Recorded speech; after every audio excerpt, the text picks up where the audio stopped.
ಅವನ್ನೆಲ್ಲ ಬಿಂಬಿಸ್ತಕ್ಕಂಥದ್ದು. ಮಂಜುನಾಥ್ ಅವರು ಹೃದಯವಂತ, ಜಯದೇವ ಹಾಸ್ಪಿಟ್ಲಲ್ಲಿ ಭಾಳ ಉತ್ತಮವಾದಂಥ 85,000 ಉಚಿತವಾಗಿ ಆಪ್ರೇಷನನ್ನು ಮಾಡಿದ್ದಾರೆ. ಹೃದಯವಂತನಿಗೆ ಓಟ್ ಹಾಕ್ಬೇಕು ನೀವು ಅಂತಕ್ಕಂಥದ್ದನ್ನು ಮಾಧ್ಯಮಗಳ ಮುಖಾಂತರ ಹೆಚ್ಚು ಬಿಂಬಿತವಾಗಿರ್ತಕ್ಕಂಥದ್ದು ಮತ್ತು ಸೋಷಿಯಲ್ ಮೀಡಿಯಾನೂ ಕೂಡ ಅದಕ್ಕೆ ಕಾರಣಕರ್ತರಾಗಿರ್ತಕ್ಕಂಥದ್ದು. ಮತ್ತು ಹೊಸ ಮುಖ, ಅವರು ಇನ್ನೂ ರಾಜಕೀಯವಾಗಿ ಹೊಸದಾಗಿ ಪಾದಾರ್ಪಣೆ ಮಾಡಿದ್ರಿಂದ ಜನ ಅದನ್ನು ನಂಬಿ BJPಗೆ ಮತವನ್ನು ಹಾಕಿರ್ತಕ್ಕಂಥದ್ದು ಪ್ರಮುಖವಾದಂಥ ಕಾರಣ. 2,70,000 ಮತ ಅಂತಂದರೆ ಸ್ವಕ್ಷೇತ್ರದಲ್ಲಿ DK ಸುರೇಶ್ ಅವ್ರಿಗೆ ಅಲ್ಲಿನ ಜನರು ಕೈ ಹಿಡಿದಿರುವಂಥದ್ದು. ನೋಡಿ, ರಾಜಕಾರಣದಲ್ಲಿ ಚುನಾವಣೆಯಲ್ಲಿ ಅನೇಕ ಉದಾಹರಣೆಗಳನ್ನು ನಾವು ಕೊಡ್ಬೋದು. ಶ್ರೀಮತಿ ಇಂದಿರಾ ಗಾಂಧಿ ಅಂತವರೇ ಅತ್ಯಂತ ಹೆಚ್ಚು ಮತಗಳಿಂದ ಸೋತಿರ್ತಕ್ಕಂಥದ್ದು. ವಾಜಪೇಯಿ ಅಂತವರು ಲೋಕಸಭಾ ಚುನಾವಣೆಯಲ್ಲಿ ಸೋಲನ್ನು ಅನುಭವಿಸಿರ್ತಕ್ಕಂಥದ್ದು.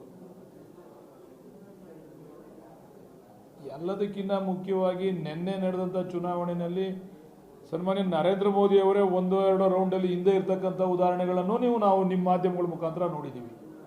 ಕಳೆದ ಬಾರಿ 5 ಲಕ್ಷ ಮತಗಳ ಅಂತರದಿಂದ ಗೆದ್ದಂಥ ನರೇಂದ್ರ ಮೋದಿ ಅವ್ರನ್ನ ಕೇವಲ 1.5 ಲಕ್ಷ ಮತಕ್ಕೆ ಸ್ಥೀಮಿತ ಮಾಡಿದ್ದಾರೆ ವಾರಣಾಸಿಯ ಜನ ಅಂತಕ್ಕಂಥದ್ದನ್ನು ನೋಡಿದಾಗ ಜನಗಳ ತೀರ್ಪು ಯಾವ ಸಂದರ್ಭದಲ್ಲಿ ಯಾವ ರೀತಿ ಇರ್ತದೆ ಅಂತಕ್ಕಂಥದ್ದನ್ನು ಊಹಿಸೋದಕ್ಕೆ ಸಾಧ್ಯ ಇಲ್ಲ. ಅದೇ ರೀತಿ ನಮ್ಮನ್ನು ಜನ ತಿರಸ್ಕಾರ ಮಾಡಬೇಕು, ಒಂದ್ಸರಿ ಜನ ತಿರಸ್ಕಾರ ಮಾಡಬೇಕು ಅಂತ ತೀರ್ಮಾನ ಮಾಡಿಬಿಟ್ರೆ ಅದು ಯಾವ ಮಟ್ಟಕ್ಕಾದ್ರೂ ಆಗ್ಬೋದು. ಅದು ಕಡಿಮೆ ಅಂತರ ಆಗ್ಬೋದು, ಇಲ್ಲ ದೊಡ್ಡ ಅಂತರ ಆಗ್ಬೋದು, ಎಲ್ಲ ಅಂತರದಲ್ಲೂ ಕೂಡ ತಿರಸ್ಕಾರ ಮಾಡಿದ್ದಾರೆ. ಅದಕ್ಕೆ ನಾವು ತಲೆಬಾಗಿದ್ದೀವಿ, ಅವ್ರ ತೀರ್ಪಿಗೆ ನಾವು ತಲೆಬಾಗಿದ್ದೀವಿ.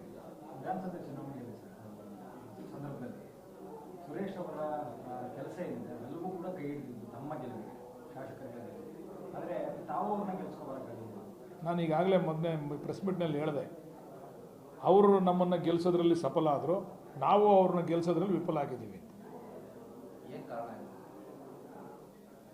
ಅದು ನಮ್ಮ ಕಾರ್ಯವೈಖರಿ ಕಾರಣ ಇರ್ಬೋದು,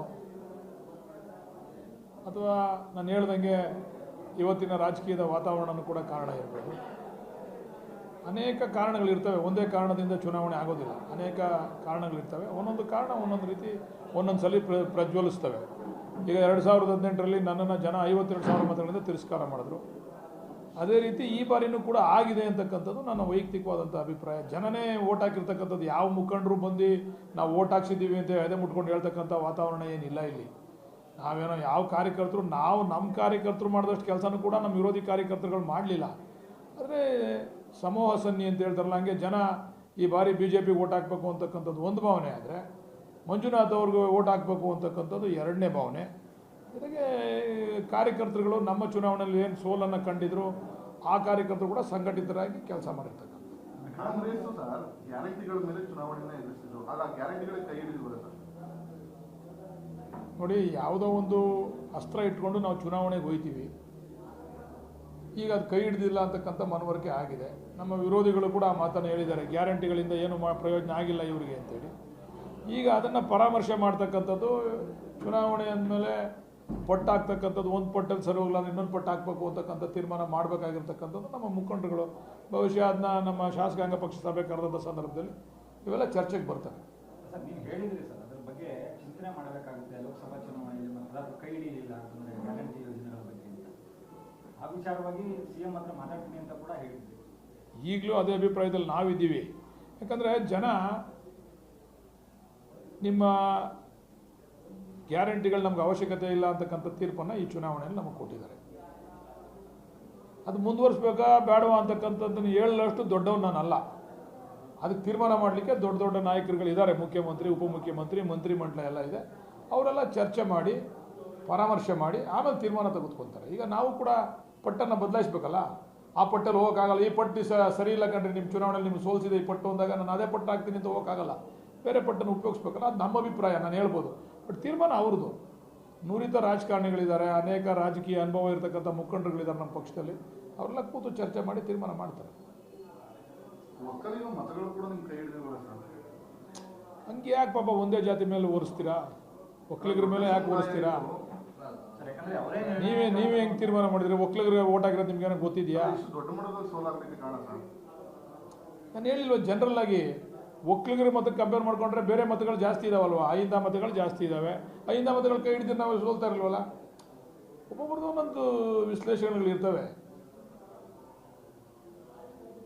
ಆಮೇಲೆ ಹೊಸ ಮುಖ ಒಂದ್ಸರಿ ಕೊಟ್ಟು ನೋಡೋಣ, ಹೃದಯವಂತ, ಫ್ರೀ ಆಪ್ರೇಷನ್ನು.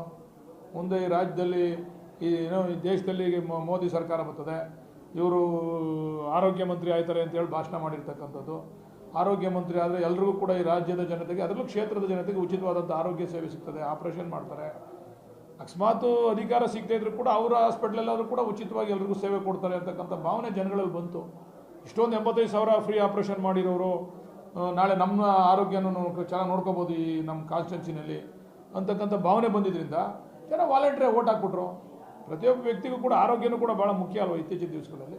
ಅದನ್ನ ಇಟ್ಕೊಂಡು ಓಟ್ ಹಾಕಿದ್ದಾರೆ ಅಂತಕ್ಕಂಥದ್ದು ನನ್ನ ಅಭಿಪ್ರಾಯ. ಡಿ.ಕೆ. ಸುರೇಶ್ ಅವರು ಕ್ಷೇತ್ರದಲ್ಲಿ ಎಲ್ಲೂ ಇದ್ದಂತೆ ಕ್ಷೇತ್ರ ಕೆಲಸ ಮಾಡಿದ್ದಾರೆ ಅನ್ನೋದನ್ನ ಎಲ್ಲರೂ ಕೂಡ ಹೇಳ್ಕೊಂಡು ಬರ್ತಿದ್ವಿ. ಅದು ಜನರು ತಲುಪಲಿಲ್ಲ ಸರ್, ಹೇಗೆ ಅಂತ ತಲುಪಿಸೋದು ವಿಫಲ ಆಯ್ತಾ ಹೇಗೆ? ನಮ್ಮ ಸ್ನೇಹಿತ ನೆನ್ನೆ ಒಂದು ಮಾತು ಹೇಳ್ದ ನನಗೆ, ಇವತ್ತಿನ ಜನಗಳ ಮನಸ್ಥಿತಿ ಯಾವ ರೀತಿ ಇದೆ ಅಂತ ಅಂದರೆ, ನೀನು ಡಿ.ಕೆ. ಸುರೇಶ್ ಅವರು ತಲೆ ಮೇಲೆ ಹೊತ್ಕೊಂಡು ಅಭಿವೃದ್ಧಿ ಮಾಡೋಕ್ಕೆ ಹೋಗ್ತೀರಾ, ಅದನ್ನು ಬಿಡಬೇಕು. ನೀವು ಹೆಚ್ಚಿಗೆ ಶ್ರಮ ತಗೋತೀರ ಅಭಿವೃದ್ಧಿ ವಿಚಾರದಲ್ಲಿ, ಜನ ಕೇಳದೇ ಇದ್ರೂ ಕೂಡ ನೀವು ಅಭಿವೃದ್ಧಿ ಮಾಡಬೇಕು, ಅದು ಮಾಡಬೇಕು, ಇದು ಮಾಡಬೇಕು ಅಂತ ಹೋಗ್ತೀರಾ. ಆದರೆ ಇವತ್ತಿನ ಚುನಾವಣೆಗಳು ಯಾವ ರೀತಿ ನಡೀತವೆ ಅಂತಂದರೆ, ಯಾರೋ ಭಾಳ ಬುದ್ಧಿವಂತಿಕೆಯಿಂದ ಭಾವನಾತ್ಮಕವಾಗಿ ಮಾತಾಡಿ ಮೀಡಿಯಾ ಮತ್ತು ಸೋಷಿಯಲ್ ಮೀಡಿಯಾದಲ್ಲಿ ಜನಗಳಿಗೆ ತಲುಪ್ತಾರಲ್ಲ, ಅದು ಭಾಳ ಬೇಗ ಅಭಿವೃದ್ಧಿಗಿಂತ ಜಾಸ್ತಿ ಜನಗಳಿಗೆ ತಲುಪ್ತದೆ. ಆ ಕೆಲಸವನ್ನು BJP ಅವ್ರು ಮಾಡಿದ್ರು, ಡಾಕ್ಟರ್ ಮಂಜುನಾಥ್ ಅವ್ರು ಮಾಡಿದ್ರು. ನಿಮ್ಮ ಸುರೇಶ್ ಅವರ ಅಭಿವೃದ್ಧಿ ಈ ವಿಚಾರದಲ್ಲಿ ಕೆಲಸ ಮಾಡಲಿಲ್ಲ.